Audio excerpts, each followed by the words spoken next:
Hi class, let's move on to the second of our main types of precipitation, and that is rain.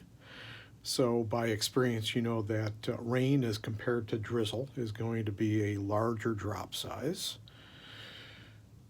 And how much larger is it going to be? Well, typically raindrops are in a range of 1 to 6 millimeters. So 1 millimeter being kind of small.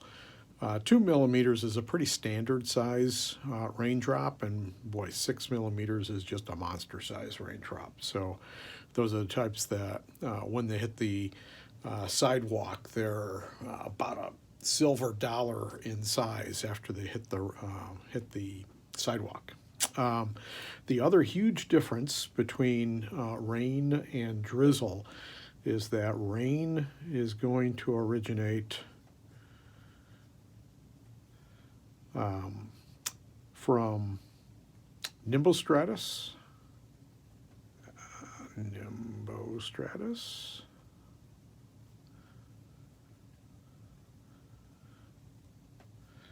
or cumulonimbus clouds.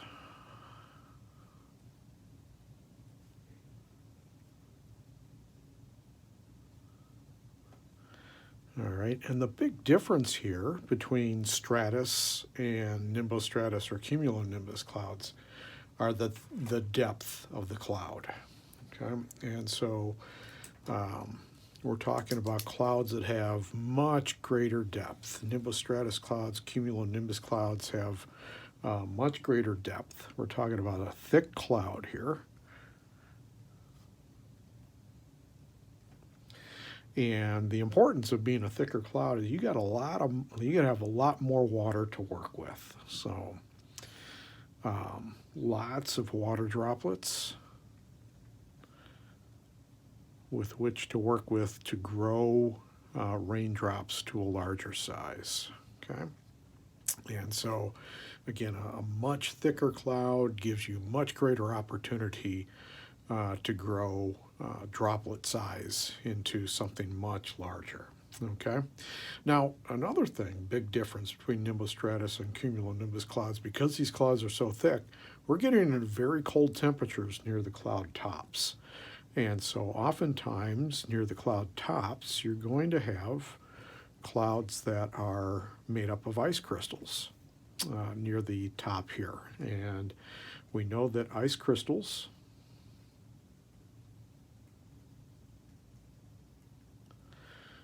grow via the Bergeron process.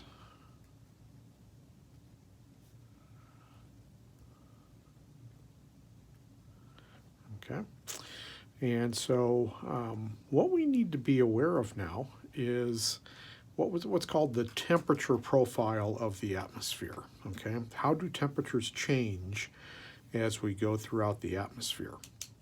And so in this particular case, how this is important is we're going to be looking at the layer of air where the temperature is above 0 degrees Celsius and below 0 degrees Celsius. Okay, so let's say in this example here, and I split this cloud into two parts because we're going to use the other half, the right half of the cloud here, for a different purpose coming up here. So let's say that our above freezing layer of air takes place within the cloud. Okay, so below this line the temperature is above freezing. Above this line the temperature is below the freezing point. Okay, hence the ice crystals. All right, now as these ice crystals then fall below into this above freezing layer of air, those ice crystals are going to melt, okay, into basically raindrops. But also keep in mind that below these drops we have little tiny water droplets. Okay, and so we originally start off our precipitation, our rain, as ice crystals, but oftentimes within the cloud you'll hit an above freezing layer of air.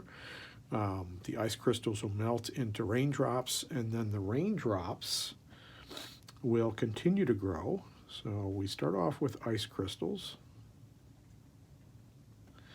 and those melt into raindrops, and they continue to grow in this part of the cloud via the collision coalescence method. Okay, so these raindrops grow into bigger size, okay, and then they fall out of the base of the cloud and make it down to the Earth's surface as rain. Okay, so that's one way in which rain will happen, particularly in summertime when you've got these really thick clouds with really cold cloud tops. Or you can also have ice crystals forming, and so this example would be more in spring and fall seasons, where you've got thick clouds and you've got ice crystals, and you might even have these ice crystals falling through the base of the cloud before they hit an above freezing layer. So here the temperatures are below the freezing point, but you get to here and the temperatures are above the freezing point, and your ice crystals melt into raindrops and make their way down to the Earth's surface as rain. Okay. Now, you might have noticed, I'm very happy to admit that I still love to jump in puddles after a rainstorm. So in the summertime, if you've got puddles out in the street or in the gutter of the street, you go jump in those puddles, and if you're like me, you think to yourself, wow, this rain is really cold. Well, if you ever had that thought, now you know why the rain is really cold. Even though it might be July or August, the rain in the street, in the gutter, is really cold because it started out as ice crystals and melted on its way down.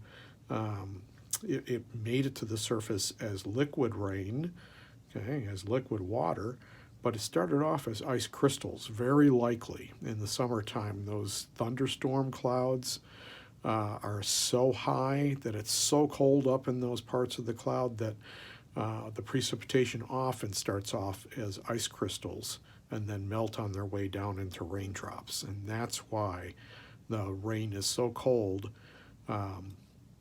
even in the summertime, even in July and August. Okay, so I just thought that was kind of cool. So, all right, we'll talk to you next time.